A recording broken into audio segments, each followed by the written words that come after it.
اللہم صلی علی۔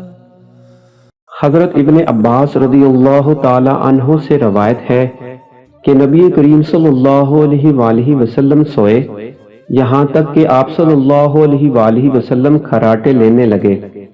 پھر آپ صلی اللہ علیہ وآلہ وسلم نے نماز پڑھی اور آپ صلی اللہ علیہ وآلہ وسلم لیٹ گئے۔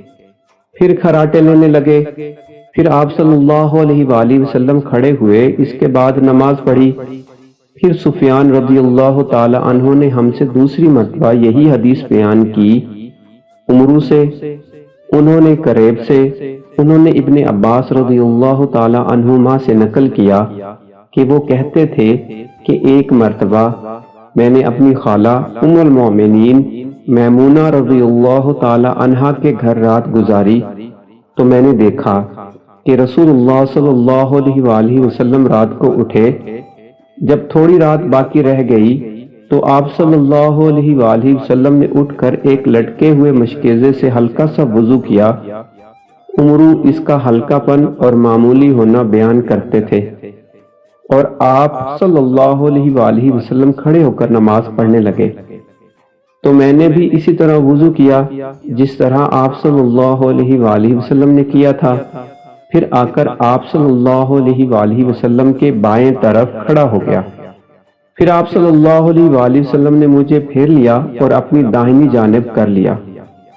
پھر نماز پڑھی جس قدر اللہ کو منظور تھا۔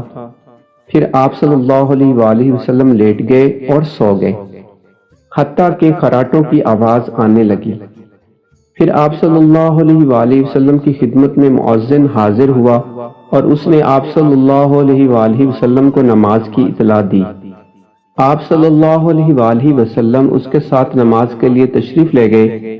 پھر آپ صلی اللہ علیہ وآلہ وسلم نے نماز پڑھی اور وضو نہیں کیا۔ سفیان کہتے ہیں کہ ہم نے عمرو سے کہا، کچھ لوگ کہتے ہیں کہ رسول اللہ صلی اللہ علیہ وآلہ وسلم کی آنکھیں سوتی تھیں، دل نہیں سوتا تھا۔ عمرو رضی اللہ تعالی عنہ نے کہا، میں نے عبید بن عمیر سے سنا، وہ کہتے تھے کہ انبیاء علیہ السلام کے خواب بھی وہی ہوتے ہیں۔ پھر قرآن کی یہ آیت پڑھی، میں خواب میں دیکھتا ہوں کہ میں تجھے ذبح کر رہا ہوں۔ صحیح بخاری حدیث نمبر 138۔